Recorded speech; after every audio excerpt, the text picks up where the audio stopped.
बिस्मिल्लाहिर्रहमानिर्रहीम, अस्सलाम वालेकुम, welcome back to my YouTube channel. आज हम लोग अपनी book introduction to statisticals with part 5 Sher Mohammad Chaudhry की बुक से chapter number 9 continuous probability distribution पढ़ेंगे। और आज का हमारा टॉपिक है normal approximation to binomial distribution. आज के टॉपिक्स में हम लोग दो डिस्ट्रीब्यूशंस को डिस्कस करेंगे। हमारे पास जो नॉर्मल अप्रॉक्सीमेशन का फार्मूला है जो कि जी के अकॉर्डिंग है, चूँकि Z is equal to X minus mu divided by sigma.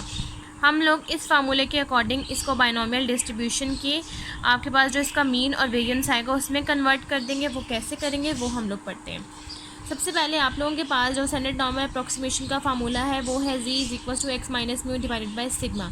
और बायनॉमियल डिस्ट्रीब्यूशन का जो आपके पास फार्मूला है वो है N C X P of X Q N minus X. अब आपने इसको कन्वर्ट कैसे करना है बायनॉमियल डिस्ट्रीब्यूशन को नॉर्मल अप्रॉक्सीमेशन के फार्मूले के अकॉर्डिंग कैसे आपने करना है वो मैं आपको बताती हूँ। आपके पास बायनॉमियल डिस्ट्रीब्यूशन में जो मीन है आपके पास वो इक्वल आता है एन पी के। मीन यानी कि जिसको आप म्यू कहते हैं वो आपके पास इक्वल आता है एन पी के।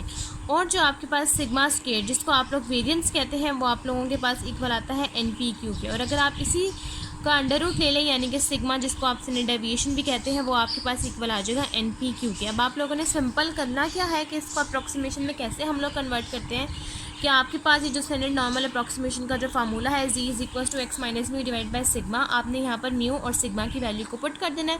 तो ये एज इट इज़ आप लोगों के पास normal approximation to binomial distribution में कन्वर्ट हो जाएगा।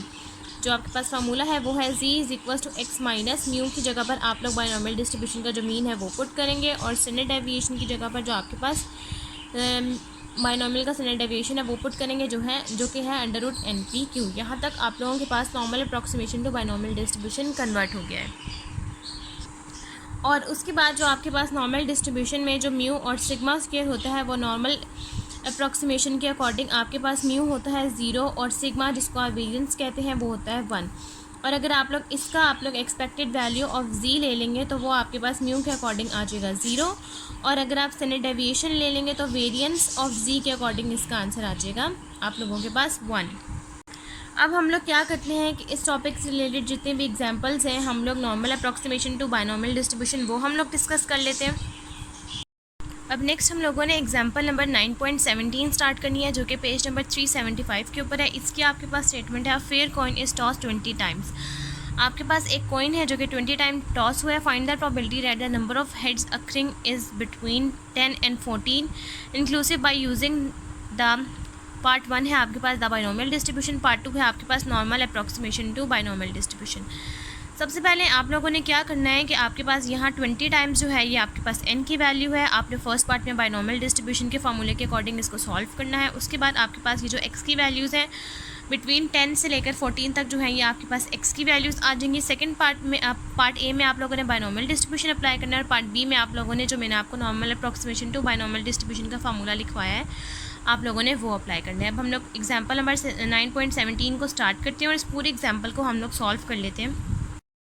अब एग्जाम्पल नंबर 9.17 में आपके पास n है 20, p है आपके पास जो नंबर ऑफ हेड्स होते हैं जो कि 1/2, q भी है आपके पास 1 माइनस 0.5 ही आएगा आपके पास। आपने फर्स्ट पार्ट में सॉल्व करना है बायनॉमियल डिस्ट्रीब्यूशन। बायनॉमियल डिस्ट्रीब्यूशन का आपके पास फार्मूला है probability x is equal to small x n x p of x q n minus x। आप लोगों के पास यहाँ पर n की वैल्यू आ जाएगी 20, x की वैल्यूज़ आपके पास हैं यहाँ पर 10 से लेकर 14 तक। तो आप यहाँ पर लिखेंगे probability 10 less than equals to x less than equals to 14। इसके अकॉर्डिंग आप सॉल्व करेंगे, आप वैल्यूज़ पुट करेंगे। सबसे पहले आप n की जगह पर 20 लिखेंगे कम्बिनेशन, x की जगह पर आप फर्स्ट वैल्यू लिखेंगे 10, p की जगह पर वैल्यू आ जाएगी 0.5 की पावर 10 और q की वैल्यू आ जाएगी 0.5 की पावर 20 माइनस 10 प्लस। अब इस तरह से जिस तरह से आपने 10 पुट किया अब इस तरह से 11 से लेकर 14 तक आप हर वैल्यूज़ पुट करेंगे। 20 कम्बिनेशन 11, 0.5 की पावर 11, 0.5 की power 20 minus 11 plus so on to 20 combination 14, 0.5 की पावर 14, 0.5 की पावर आपके पास आ जाएगी 20 माइनस 14। इस तरह से आप लोग इसको सॉल्व कर लेंगे और आपके पास probability 10 less than equals to x less than equals to 14 का आंसर आ जाएगा। अब आप फर्स्ट पार्ट सॉल्व करेंगे ना, आपके पास पार्ट ए का आंसर आ जाएगा probability 10 is less than equals to x less than equals to 14 का 0.5675। अब आपने पार्ट बी में normal approximation to binomial distribution करना है, जिसमें आपके पास फार्मूला है z is equals to N P divided by under root N P Q. अब यहाँ पर जो आपके पास म्यू है वो आप लोगों के पास इक्वल है एन पी, तो इसका मतलब है आपने यहाँ से एन पी की वैल्यू सॉल्व कर लेनी है, और सेकेंड में आपके पास जो है सिग्मा जिसकी value under root N P Q, आपने उसकी वैल्यूज पुट करनी है। सबसे पहले आपने यहाँ म्यू के लिए 0.20 और मल्टीप्लाई करवा देना इसको 0.5 के साथ, तो आपके पास म्यू का आंसर आ जाएगा यहाँ पे 10। और आपके पास सिग्मा के लिए यहाँ आएगा N under root N P Q, जिसमें सबसे पहले आ जाएगा मल्टीप्लाई 20, पी की वैल्यू है 0.5 और मल्टीप्लाई 0.5। अब आप इसको सॉल्व कर लेंगे, आपके पास सिग्मा की वैल्यू भी आ जाएगी। उन सब वैल्यूज़ को आप यहाँ पर पुट करेंगे और आपके पास इसका आंसर आ जाएगा। अब आप जब इसको सॉल्व करेंगे आपके पास इसका आंसर आ जाएगा अंडर रूट 5, और अंडर रूट 5 करेंगे तो आपके पास आंसर आ जाएगा 2.236। अब यहाँ तक आपके पास सिग्मा का आंसर आ गया। अब नेक्स्ट आप लोगों ने क्या करना है कि इन्होंने आपको जो कहा हुआ है वो कहा हुआ है probability 10 is less than equals to x less than equals to 14 का इंटरवल, ये आपने सॉल्व करना है। अब आपने जो भी पार्ट सॉल्व करना है, पार्ट ए और पार्ट बी दोनों का आंसर आया आप लोगों के पास 0.5674, दोनों का आंसर सेम आना चाहिए। अब फर्स्ट पोज के आप यहाँ पर 10 के अकॉर्डिंग सॉल्व करते हैं, तो 10 में से अगर आप एन पी की वैल्यू 10 को माइनस कर देंगे तो इसका आंसर आ जाएगा आपके पास 0। इसका मतलब है कि फ़र्स्ट तो हम ये 0 वाला सॉल्व नहीं कर सकते, और सेकंड में है आपके पास 14 माइनस 10 करेंगे वो तो आपके पास सॉल्व हो सकता है। तो अब नेक्स्ट अब आपने इसका हल क्या करना है कि इसके इंटरवल को आप थोड़ा रिप्लेस कर देंगे। रिप्लेस इस तरह से करेंगे, ये 10 है, आप इसमें से 0.5 माइनस कर देंगे, ये हो जाएगा 9.5, और ये 14 है, अब आप इसमें ऐड कर देंगे, ये हो जाएगा 14.5। जिस तरह से आप क्लास बाउंड्रीज़ के लिए करते हैं इंटरवल्स के लिए, उसी तरह से आप यहाँ पे करेंगे। 10 में से 0.5 माइनस कर देंगे और 14 में आपने 0.5 ऐड करना, ये हो जाएगा 14.5। अब आप 9.5 में से जब 10 को माइनस करेंगे तो आपके पास आंसर 0 नहीं आएगा। आपने अब यहाँ क्या करना है प्रोबेबिलिटी, अब आप 9 से लेकर 14.5 के अकॉर्डिंग ही सॉल्व करेंगे, लेकिन आपने वैल्यू यही रहने देनी है क्योंकि आपने इसको रिप्लेस किया, लेकिन वैल्यूज़ आपके पास यही रहेंगी। 10 less than equals to x less than equals to 14, ये आपके पास आ जाएगा फर्स्ट 9.5 के लिए, तो आप यहाँ पर 9.5 में से 10 लिखेंगे और डिवाइड कर देंगे इसको, आपके पास जो वैल्यू है 2.236 के साथ, तो आपके पास फर्स्ट 9.5 के अकॉर्डिंग आंसर आ जाएगा। और सेकंड में आपने क्या करना है कि 14 को जो आपने रिप्लेस किया है 14.5, उसमें से आपने 10 माइनस करना है और डिवाइड कर देना है 2.236। इनके जो आंसर्स आएंगे अब आपके वो z के अकॉर्डिंग आएंगे, तो आपने यहाँ पर x रिप्लेस करके अब इसके दरमियान में आ जाएगा z। अब जब आप इसको सॉल्व करेंगे, फर्स्ट सॉल्व करने से आपके पास आंसर आ रहा है -0.2236, और सेकंड वाले को सॉल्व करने से आपके पास आंसर आ रहा है 2.0125। अब आपने यहाँ पर नॉर्मल का ग्राफ ड्रॉ करना है। यहाँ पर आपके पास x की वैल्यूज़ आ जाएंगी, x की वैल्यूज़ के अकॉर्डिंग आपके पास यहाँ पर म्यू बन रहा है 10, और उसके अकॉर्डिंग आपके यहाँ पर सिग्मा बन रहा है 2.236 आपके पास यहाँ पर ड्रॉ हो रहा है।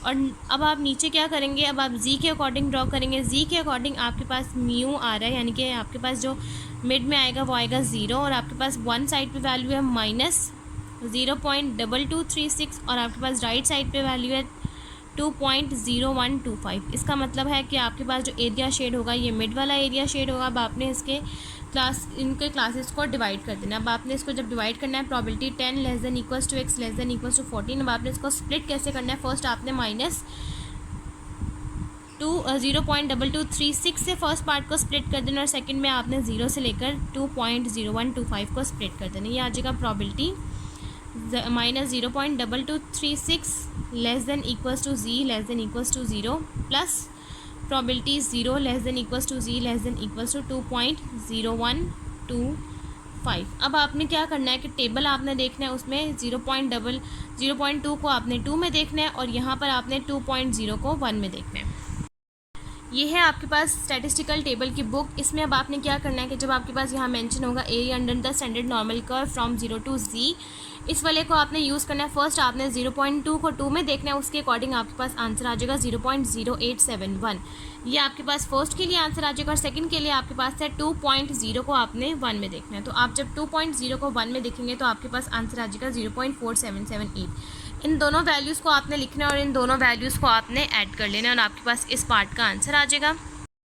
इस तरह से आपके पास आंसर आ गया, और इस आंसर का आपको सॉल्व करना है तो आंसर आ जाएगा 0.5649। यहाँ तक आप लोगों के पास एग्जाम्पल नंबर 9.17 कंप्लीट हो गया। नेक्स्ट अब हम लोग सॉल्व करते हैं एग्जाम्पल नंबर 9.18। अब नेक्स्ट आप लोगों ने सॉल्व करनी है एग्जांपल नंबर 9.18, जिसके आपके पास स्टेटमेंट है, a pair of dice is roll. आपके पास एक डाइस है जो कि रोल हुआ है 180 टाइम्स।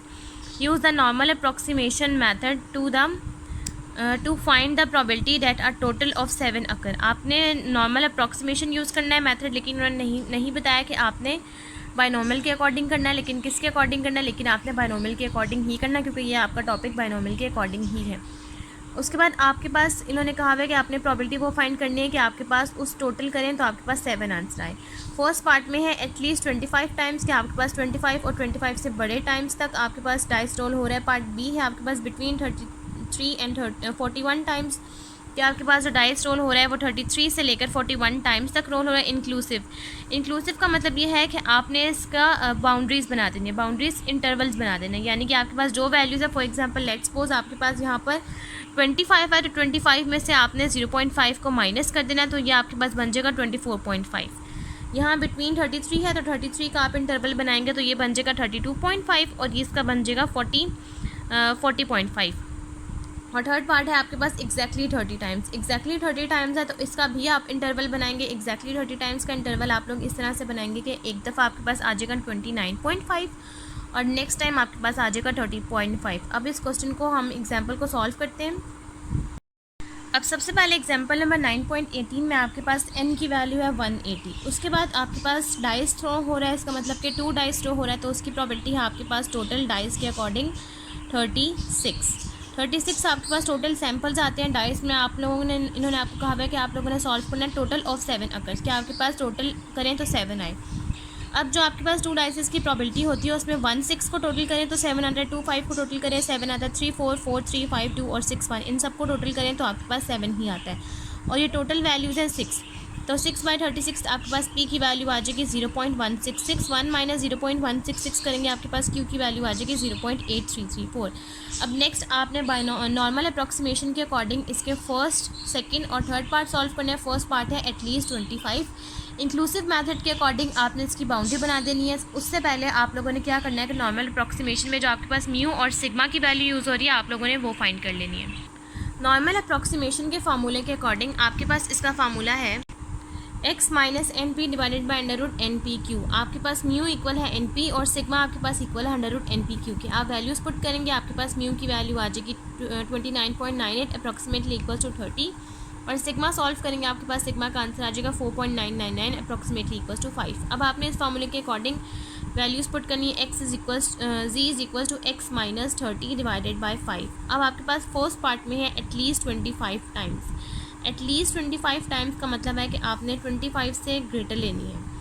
25 या 25 से ज़्यादा टाइम्स आपके पास जो है वो डाइस थ्रो हो रहा है, उसका टाइम ये है। तो अब आपने क्या करना है कि 25 का इंटरवल बनाना है। जब 25 का इंटरवल आप बनाएंगे वो आ जाएगा 25.5। यह आ जाएगा probability x is greater than is equals to 25 ही लिखेंगे, लेकिन आपने जो इसको रिप्लेस किया है वो है probability x is greater than is equals to 24.5। आपने 25 ही शो करवाना है, लेकिन जो आप लोग रिप्लेस करेंगे वैल्यू वो सिर्फ आपने यहाँ पुट करनी है, वो आ जाएगा 24.5 माइनस 30 डिवाइडेड बाई 5। अब आप इसको सॉल्व करेंगे और आपके पास probability x is greater than 25 की वैल्यू आ जाएगी, और जो वैल्यू आ जाएगी वो आपके पास z की अकॉर्डिंग उसकी वैल्यू बन जाएगी, और आपके पास यहाँ इसकी वैल्यू आ जाएगी -1.1। और अब आपने इसको z के अकॉर्डिंग पुट करना है, तो ये आ जाएगा probability z is greater than is equals to -1.1। और अब आपने यहाँ नॉर्मल का ग्राफ ड्रॉ करना है। नॉर्मल के ग्राफ के अकॉर्डिंग आपके पास यहाँ जो है x की वैल्यूज़ के अकॉर्डिंग म्यू आपके पास है यहाँ पर 30 और सिग्मा आपके पास है 5, और z की वैल्यूज़ के अकॉर्डिंग यहाँ पर है आपके पास मिड में 0 और यहाँ पर आपके पास आ जाएगा -1.1। -1.1 ड्रॉ होने की वजह से आपके पास ये वाला लेफ़्ट साइड वाला एरिया आपके पास शेड हो जाएगा। सबसे पहले आपने -1.1 से 0 तक का एरिया लिखना है और 0 से लेकर इन्फिनिटी तक एरिया को आपने यहाँ ड्रॉ करना है। अब आप किस तरह से लिखेंगे, सबसे पहले लिखेंगे probability -1.1 less than equals to z less than equals to 0 plus 0 से लेकर 0.5 तक के एरिया मैंने आपको बताया था, यहाँ पर भी 0 होता है, यहाँ पर भी 0.5 होता है और यहाँ पर भी 0.5 होता है, तो रिमेनिंग आपके पास एरिया बच गया 0.5। अब आपने -1.1 को 0 में देखना है, क्योंकि 1 के बाद कोई वैल्यू नहीं है तो आप इसको 0 में ही देखेंगे। जो वैल्यू आपके पास आएगी आप 0.5 में ऐड कर देंगे और आपके पास probability z is greater than is equals to -1.1 का आंसर आ जाएगा। और अब आप इसको सॉल्व करेंगे, इसका आंसर आएगा 0.3643, 0.5 में ऐड कर देंगे और आपके पास probability z is greater than is equals to 1.5 का आंसर आ जाएगा 0.8643। नेक्स्ट अब आप लोगों ने सॉल्व करना है between area 33 less than equals to x less than equals to 41। अब आप इसका इंटरवल बनाएंगे, इंटरवल आपके पास इस तरह से ड्रॉ हो जाएगा, probability 32.5 less than equals to x less than equals to 40.5। आपके पास जो आप इसको शो करेंगे वो आपके पास यही वाला इंटरवल आएगा। जो रिप्लेस्ड वैल्यूज़ हैं वो आप जब रिप्लेस करेंगे वो आ जाएगा 32.5 minus 30 divided by 5 less than equals to x less than equals to 40.5 minus 40 divided by 5। अब आप इसको सॉल्व करेंगे, आपके पास लेफ्ट हैंड साइड पर और राइट हैंड साइड पर दो वैल्यूज़ आ जाएंगी और वो वैल्यूज़ आपके पास बीच में z में कन्वर्ट हो जाएंगी।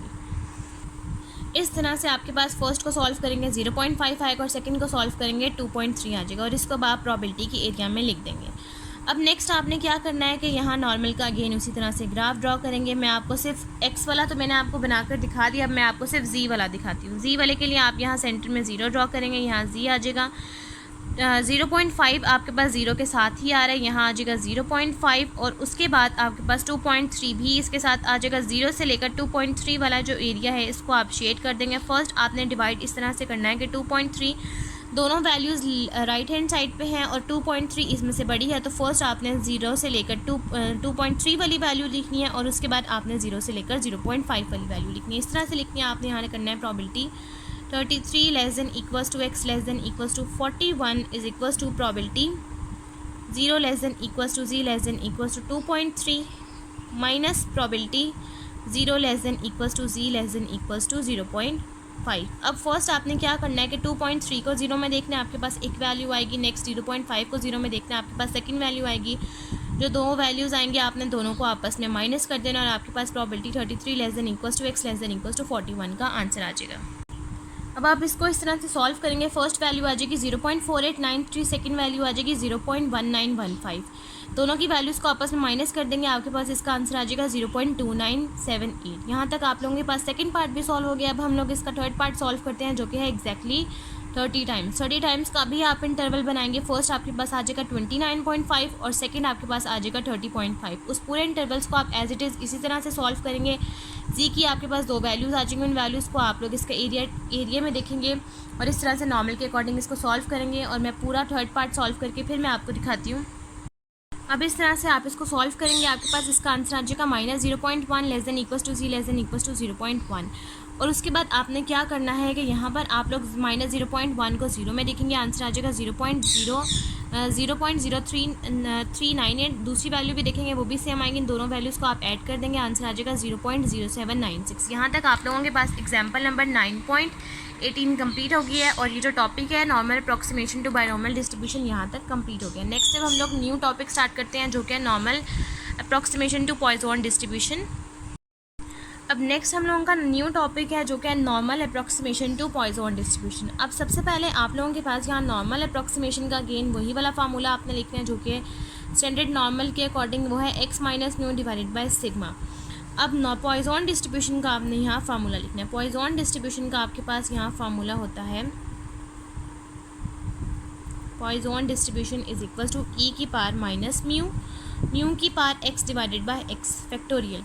ये आपके पास इसका पॉइजन डिस्ट्रीब्यूशन का फार्मूला है। अब नेक्स्ट आप लोगों के पास जब पॉइजन डिस्ट्रीब्यूशन आप लोग सॉल्व करते हैं तो उसमें आपके पास एक्सपेक्टेड वैल्यू ऑफ x जिसको आप मीन कहते हैं, म्यू जिसको आप लोग भी कहते हैं, वो आप लोगों के पास इक्वल आता है म्यू के, और वेरिएंस ऑफ x जिसको आप लोग सिग्मा स्क्वायर कहते हैं वो भी आप लोगों के पास इक्वल आता है म्यू के। और अगर आप इसी चीज़ का अंडर रूट कर लें यानी कि सिग्मा आप कर लें स्टैंडर्ड डेविएशन के अकॉर्डिंग अगर आप इसको कहें तो सिग्मा आपके पास इक्वल आ जाएगा अंडर रूट म्यू के। अब आप लोग इस जी के फार्मूले के अकॉर्डिंग म्यू की जगह पर म्यू ही पुट करेंगे क्योंकि म्यू आप लोग सॉल्व करते हैं तो म्यू ही आता है, और सिग्मा की जगह पर आप अंडर रूट म्यू पुट करेंगे तो यह आ जाएगा Z is equal to x minus mu divided by under of mu. ये आप लोगों के पास बन जाएगा normal approximation to Poisson distribution. और इसमें आप लोगों के पास जो मीन है और वेरिएंस है वो दोनों इक्वल होते हैं म्यू के इक्वल। यहाँ तक हम लोगों ने normal approximation to Poisson distribution के फार्मूले और इसके एक्सप्लेनेशन को डिस्कस किया। अब नेक्स्ट हम लोग इससे रिलेटेड एग्जांपल नंबर 9.19 को स्टार्ट करते हैं। नेक्स्ट अब आप लोगों ने एग्जाम्पल सॉल्व करनी है, एग्जाम्पल नंबर 9.19 जो कि है topic normal approximation to Poisson distribution के रिलेटेड, जिसकी आपके पास स्टेटमेंट है the number of calls received by an office switchboard पर are follows are normal Poisson distribution with parameter 25। Poisson distribution का जो पैरामीटर होता है जिसको आप लोग म्यू कहते हैं वो आपके पास इक्वल आ गया 25। इसका मतलब ये है कि अगर आप लोग म्यू की वैल्यू 25 पुट करेंगे तो वो डायरेक्ट आ जाएगी, और स्टैंडर्ड डेविएशन यानी कि अंडर रूट म्यू पुट करेंगे तो under root 25 is equal to 5 आ जाएगा। Find the probability that in 1 hour, आपने प्रोबेबिलिटी फाइंड आउट करनी है कि 1 घंटे में आपके पास रेंज है बिटवीन 23 से लेकर 26 तक कॉल्स उसने रिसीव की है। इंक्लूसिव मेथड के अकॉर्डिंग आपने इसको सॉल्व करना है। और सेकंड पार्ट है मोर than 30 calls. More than 30 calls का मतलब है कि आपने 30 से ज़्यादा की कॉल्स के अकॉर्डिंग इसको सॉल्व करना है। यूज़ करना है आपने normal approximation to Poisson distribution का फार्मूला। जब आपके पास किसी भी क्वेश्चन में इंक्लूसिव का वर्ड यूज़ हो जाए तो इसका मतलब है कि आपने इस वैल्यूज़ की बाउंड्रीज बना देनी है। बाउंड्रीज आप लोग किस तरह से बनाएंगे, फर्स्ट है आपके पास 32 23, तो इसको आप बाउंड्रीज बनाएंगे तो ये हो जाएगा 22.5, और सेकंड है आप लोगों के पास 26, तो ये आप लोगों के पास हो जाएगा 26.5।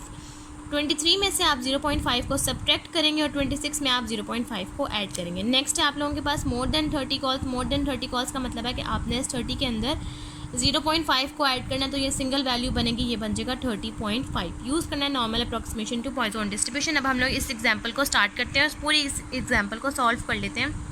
एग्जाम्पल नंबर 9.19 में आपके पास पॉइजन डिस्ट्रीब्यूशन का जो पैरामीटर है जिसको आप म्यू कहते हैं वो इक्वल है 25। इसका मतलब है कि आप लोग यहाँ पर normal approximation to Poisson distribution का फार्मूला लिखेंगे जो कि है x minus mu divided by under root mu.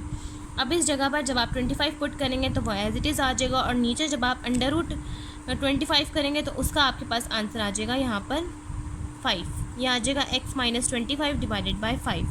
अब फर्स्ट पार्ट में आप लोगों ने जो सॉल्व करना है वो है आपके पास range between 23 less than equals to x less than equals to 26। आपने इसको इंक्लूसिव मेथड के अकॉर्डिंग इसको सॉल्व करना है। आपने इसकी बाउंड्रीज बना देनी है। ये आ जाएगा 22.5 less than equals to x less than equals to 26.5। सबसे पहले आपने इस 22.5 को इस x की जगह पर पुट करना है और उसके बाद 26.5 को इस x की जगह पर पुट करना है। अब आपने इसको सॉल्व किया। फर्स्ट आपके पास आंसर आ जाएगा -0.5 और सेकंड पे आप लोगों के पास आंसर आ जाएगा 0.3। अब आपने यहाँ पर नॉर्मल डिस्ट्रीब्यूशन का ग्राफ ड्रॉ करना है। मिड में आ जाएगा 0, यहाँ पर आ जाएगा z, यहाँ पर आप लोगों के पास ड्रॉ हो जाएगा 0.3 और यहाँ पर आप लोगों के पास लेफ्ट साइड पे ड्रॉ हो जाएगा 0.5। एरिया जो आप लोग शेड करेंगे वो मिड का एरिया शेड करेंगे। वापस लोग इसको कैसे स्प्लिट करेंगे, फर्स्ट 0.5 -0.5 से लेकर 0 तक और सेकंड 0 से लेकर 0.3 को। उसके बाद आपने 0.5 को 0 में देखना है, आपके पास एक वैल्यू आ जाएगी, उसको आपने ऐड कर देना है। फिर आपने 0.3 को 0 में देखना है, दोनों की वैल्यू आ जाएंगी, उन वैल्यू को आपने ऐड करना है और आपके पास probability 23 less than equals to x less than equals to 26 का आंसर आ जाएगा। अब आप इसके फर्स्ट पार्ट को सॉल्व करेंगे। Probability 23 less than equals to x less than equals to 26, उसके अकॉर्डिंग आपका आंसर आ जाएगा 0.3094। अब सेकंड पार्ट पे आप लोगों ने सॉल्व करना है probability x is greater than 30 यानी कि मोर देन 30। तो उसका आपके पास जब आप इसको रेंज करेंगे यानी कि इसका इंटरवल बनाएंगे तो वो सिर्फ 30 में ही आपने 0.5 को ऐड करना है, ये हो जाएगा 30.5। 30.5 को आप x की जगह पर रिप्लेस करेंगे, म्यू आ जाएगा 5 के साथ यानी कि स्टैंडर्ड डेविएशन के साथ डिवाइड करेंगे, आपके पास इसका आंसर आ जाएगा 1.1। 1.1 को आप यहाँ ड्रॉ करेंगे राइट साइड पर, 0 से लेकर 1.1 वाला एरिया शेड होगा, लेफ्ट साइड वाला जो 0.5 है वो आपके पास रिमेनिंग रहता है। तो आप लोग एरिया यहाँ लिखेंगे 0.5। प्रोबेबिलिटी 0 से लेकर सबसे पहले आप लोगों के पास 0.5 वाला एरिया आ जाएगा, उसके बाद 0 से लेकर 1.1 वाला एरिया आ जाएगा। 0.5 एज इट इज़ रहेगा। 1.1 को जब आप 0 में लिखेंगे आपके पास आंसर आ जाएगा 0.3643। 0.5 में से जब आप माइनस करेंगे और आपके पास probability z is greater than 30 का आंसर आ जाएगा 0.1357। यहाँ तक आप लोगों के पास एग्जाम्पल नंबर 9.19 भी कंप्लीट हो गई है। और आज का हमारा topic normal approximation to binomial distribution and normal approximation to Poisson distribution वो भी यहाँ तक कंप्लीट होता है। और आज की वीडियो भी हमारी यहीं तक कंप्लीट होती है। अगर आपको मेरी वीडियो अच्छी लगे तो मेरी वीडियो को लाइक करें, शेयर करें, मेरे चैनल को सब्सक्राइब करें और साथ में बने बेल आइकन को भी प्रेस कर दें ताकि आपको मेरी आने वाली वीडियोज़ की नोटिफिकेशन सबसे पहले मिलती रहे। आज की वीडियो के लिए थैंक यू। अल्लाह हाफिज़।